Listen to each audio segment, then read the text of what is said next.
Hello two family, हमारे YouTube channel में आप सभी का स्वागत करती हूँ। मैं आप सबकी नीलम वर्मा और मैं आप सबके बीच कजरी गीत लाए हूँ। तो ज़्यादा से ज़्यादा सपोर्ट करना, लाइक से सब्सक्राइब जरूर करना दोस्तों। लगत सड़वा बोलई मोरवा, मोर मन लगनई हरवाना।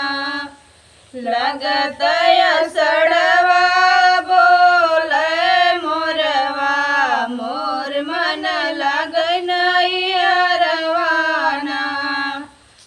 मम्मी के चलत तलेती सुधिया, मम्मी के चलत तलेती सुधिया।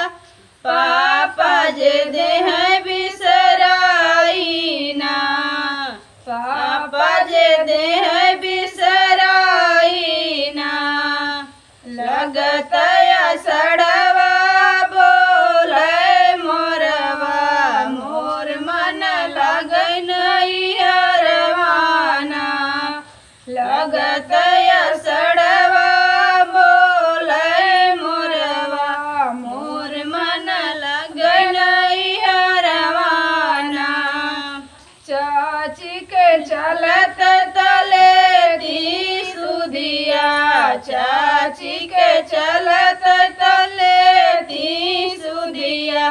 चाचा जे देह बिसराई ना, चाचा जे देह बिसराई ना। लगत सड़वा बोले मोरवा, मोर मन लगनई हरवाना। लगत सड़वा बोले मोरवा, मोर मन लगनई हरवाना। भाभी के चलत तलेती सुधिया, भाभी के चलत तलेती सुधिया। भैया जे देह बिसराई ना, भैया जे देह बिसराई ना। लगत सड़वा बोले मोरवा, मोर मन लगनई हरवाना। लगत सड़वा बोले मोरवा, मोर मन लगनई हरवाना। तो दोस्तों, कैसा लगा हमारा गीत? आप सब अपनी राय जरूर बताना कमेंट बॉक्स में।